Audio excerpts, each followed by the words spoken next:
Critique of Pure Reason by Immanuel Kant. Read by Peter Wickham for Naxos Audiobooks. Preface to the first edition, 1781. Human reason, in one sphere of its knowledge, is called on to consider questions which it cannot ignore as they are presented by its own nature, but which it cannot answer as they transcend every faculty of the mind. It falls into this difficulty without any fault of its own. It begins with principles, which cannot be dispensed with in the field of experience, and the truth and sufficiency of which are at the same time ensured by experience. With these principles it rises, in obedience to the laws of its own nature, to ever higher and more remote conditions.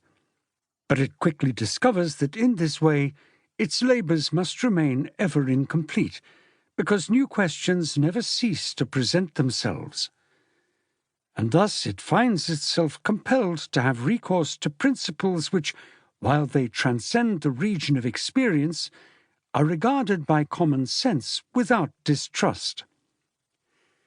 It thus falls into confusion and contradictions, from which it conjectures the presence of latent errors, which, however, it is unable to discover because the principles it employs, transcending the limits of experience, cannot be tested by that criterion.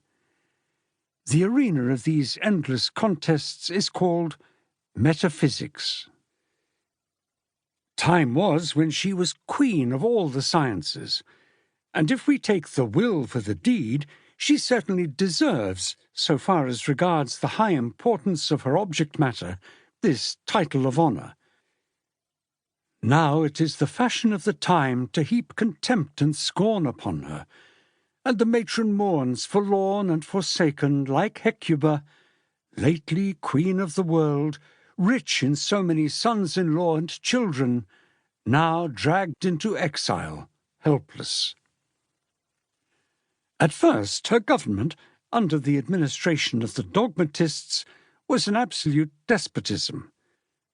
But as the legislative continued to show traces of the ancient barbaric rule, her empire gradually broke up, and intestine wars introduced the reign of anarchy.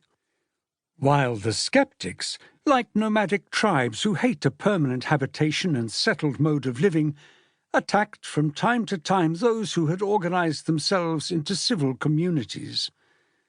But their number was, very happily, small, and thus they could not entirely put a stop to the exertions of those who persisted in raising new edifices, although on no settled or uniform plan.